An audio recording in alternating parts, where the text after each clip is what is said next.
स्नेहा का सपना था कि उसे कोई बहुत ज्यादा समझदार और स्मार्ट पढ़ा लिखा लड़का मिले, लेकिन कहते हैं ना, जो भाग्य में होता है होता वही है। देख, मैं साफ कह रही हूँ, लड़की के बाप के पास भर भर के पैसा है। अरे एक बार लड़की ने तुझे पसंद कर लिया तो समझ के पैसे की तो नदियाँ भर जाएंगी, लेकिन फिर भी तेरी प्यास नहीं बुझेगी बेटा। अरे माँ, फ्रिज में मैंने 2 बोतल पानी की रखी है, और कैसे प्यास बुझेगी? अरे 5वीं फेल, मैं बात कर रही हूँ पैसों की प्यास की। तू गवाह नहीं समझेगा इस बात को। बस तुझसे लोगों की नौकरी करवा लो। वो क्या है ना आशीष की माँ, वो सीधा है, और जिसे तू लोगों की नौकरी बोल रही है ना, वो आशीष का प्यार है अपने लोगों के लिए, जिनसे वो प्यार करता है या जिनसे जुड़ा हुआ है वो। अरे जमाना नहीं रहा वो। अरे आज की डेट में तो ना बेटा माँ का है, ना ही पति पत्नी का।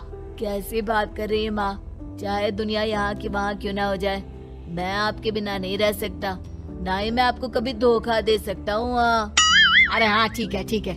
देख, लड़की को पढ़ा लिखा लड़का चाहिए तो वहाँ चुप रहना।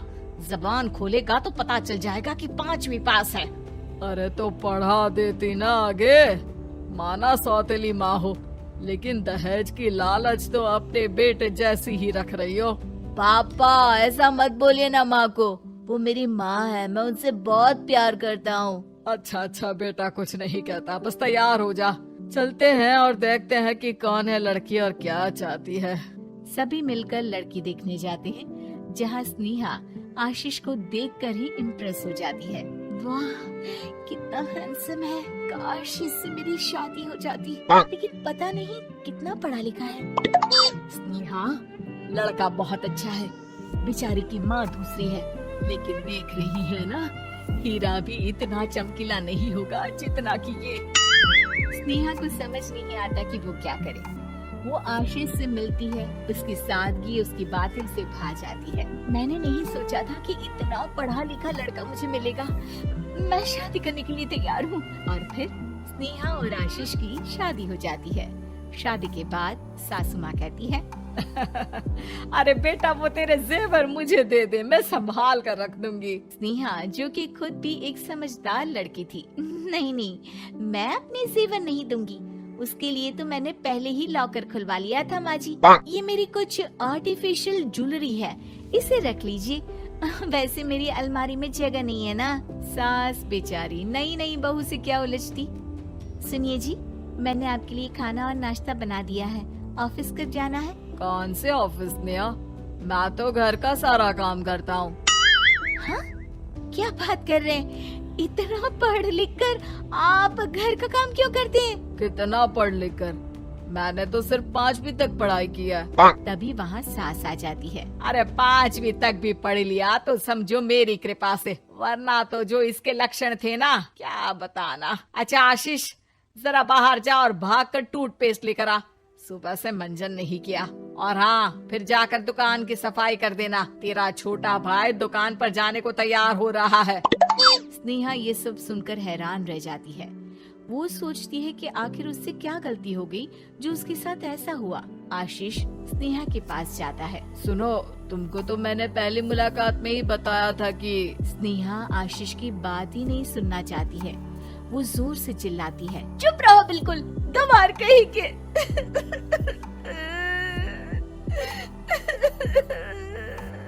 कितना बड़ा धोखा हो गया मेरे साथ, अब मैं इस घर में नहीं रह सकती।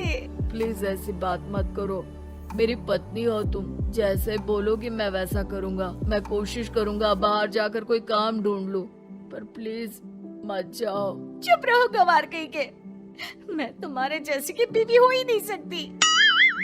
आशीष स्नेहा को लाख समझाने की कोशिश करता है, लेकिन वो अपने मायके चली जाती है। माँ चलिए ना, स्नेहा को मना कर लेकर आते हैं। अरे जाओ, बनाने जाए मेरी जूती। इतना घमंड, जैसे कलेक्टर हो कहीं की महारानी। अरे मैं तो तुझे कहूँगी कि तू भी भूल जा, हमने नहीं भगाया, खुद ही तो गई है। माँ वो बीवी है मेरी, मैं प्यार करता हूँ उससे, मैं जा रहा हूँ उसे लेने। वहीं स्नेहा के घर पर, माँ वो तो कुछ काम ही नहीं करता, घर का नौकर है, 5वीं पास। मैं नहीं रह सकती ऐसे आदमी के साथ माँ। बेटा वो लड़का बहुत अच्छा है, उसकी तारीफ मैंने हर किसी से सुनी है। तेरा पति है, अब तक एक गलत माँ के साथ रह रहा था, तू संवारेगी तो संवर जाएगा। तभी वहाँ आशीष आ जाता है। मुझे माफ कर दो स्नेहा, पर प्लीज मुझे छोड़कर मत जाओ। मेरी माँ के जाने के बाद मुझे तुम्ही से सारी उम्मीद है। तुम जैसा कहोगी मैं करूँगा, पर प्लीज मेरे साथ रहो। सबके समझाने बुझाने के बाद स्नेहा आशीष के साथ घर आ जाती है। आ गई महारानी, अब आई हो और सच्चाई भी पता चल गई है, तो थोड़ा तमीज से पति के साथ घर देख, रसोई संभाल और हम सबकी सेवा कर। देखो, मैं अब इस घर में बंटवारा चाहती हूँ। जो मेरे पति का हिस्सा है वो उसे मिले और वो आज से कोई काम नहीं करेंगे। हिस्सा ले लो, लेकिन कमाओगे क्या, खाओगे क्या, धूल मिट्टी। अरे तेरा पति किसी काम का नहीं है, वो तो मेरा बेटा कमा रहा है तो 2 रोटी मिल जाती है इसे। तभी वहाँ स्नेहा के ससुर आ जाते हैं। मैंने एक बंद फैक्ट्री को पहले ही आशीष के नाम कर दिया है और घर के 2 तल्ले में 1 तल्ला ले लो। मैं तो आशीष के पास रहूंगा, वकील थोड़ी देर में आता ही होगा। अरे जाओ जाओ, 2 दिन में भूख से तड़प कर सब वापस आ जाओगे। बढ़िया आई बहू बेटे वाली। फिर क्या था, स्नेहा आशीष के साथ मिलकर बंद फैक्ट्री को खोलती है और मन लगाकर काम करती है। दोनों की मेहनत रंग लाती है और आशीष अपनी मेहनत से एक सफल बिजनेसमैन बन जाता है। लेकिन एक दिन, अरे बहू बेटा आशीष, मुझे माफ कर दो, मैं भी अब तुम लोगों के साथ रहना चाहती हूँ। इस कमबख्त ने तो दुकान का बेड़ा गर्क कर दिया। वो तो आशीष था जो सारा दुकान का काम संभालता था। बेटा हमारे पास तो अब खाने को भी नहीं बचा। माँ जी, इसे कर्म के फल कहते हैं। खैर, खाना है तो आपको और आपके बेटे को काम करना पड़ेगा, समझी? हे भगवान, अब ये दिन आ गए हैं कि बहू के साथ रहने के लिए मुझे काम करना पड़ेगा। बेटा आशीष, तू ही समझाना अपनी बीवी को। पता है ना मैंने तुझे कितने प्यार से पाला है। हाँ माँ, वो तो ऐसे ही बोल रही है आपको। अरे घर में कामकाज के लिए बहुत सारे नौकर चाकर है, आप आराम से रहिए माँ। स्नेहा आशीष का अच्छा और सरल सच्चा व्यवहार देखकर मन ही मन सोचती है, मेरा पति गवार ही सही, लेकिन दुनिया का सबसे अच्छा इंसान है।